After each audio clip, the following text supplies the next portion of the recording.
আসসালামু আলাইকুম ওয়া রাহমাতুল্লাহ। সম্মানিত দর্শক ও শ্রোতা, কবরের আযাব যে কি কঠিন।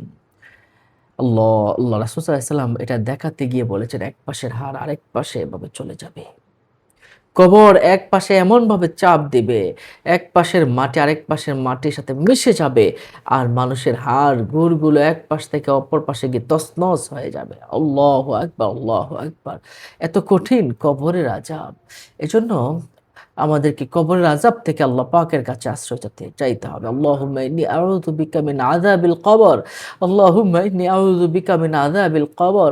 আল্লাহুম্মা ইন্নী আউযু বিকা মিন আযাবিল কবর। আল্লাহ, তুমি আমাকে কবরের আযাব থেকে হেফাজত করো। কবরের আযাব থেকে তুমি আমাকে হেফাজত করো। প্রতিদিন ৭ বার এই এভাবে প্রতিদিন প্রত্যেক নামাজের পরে যদি এভাবে করতে পারেন, হয়ে যাবে। আপনার কবরের আযাব থেকে আল্লাহ পাক হয়তো মুক্তি দান করবেন। আর পেশাব পায়খানা থেকে পবিত্র হতে হবে। পেশাব পায়খানা থেকে সবসময় পবিত্র থাকতে হবে। যদি অপবিত্র থাকে তাহলে কবরের আযাব হয়। চুগলখড়ি করলে আযাব হয়। আর আল্লাহ পাকের একটি নাম যদি আপনি পড়েন, ইয়া বারিউ, ইয়া বারিউ, এই নামটি যদি প্রতিদিন ৭ বার করে মাত্র পড়েন, ইয়া বারিউ, ইয়া বারিউ, হে মুক্তিদাতা, হে মুক্তিদাতা, ৭ বার করে পড়লে আপনার কবরের আযাব থেকে আল্লাহ পাক রব্বুল আলামিন মুক্তি দান করবেন।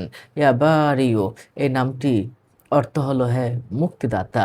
এই নামটি আসুন আমরা বেশি, বেশি করে পড়ি। কবরের আযাব থেকে আল্লাহ পাক আমাদের মুক্তি দান করুন। আমিন। আসসালামু আলাইকুম ওয়া রাহমাতুল্লাহি। অন্য মুমিন মুসলমানকে জানাতে শেয়ার করে দিন। এমন ধরনের ভিডিও পেতে চ্যানেলটিকে সাবস্ক্রাইব করে রাখুন। আসসালামু আলাইকুম।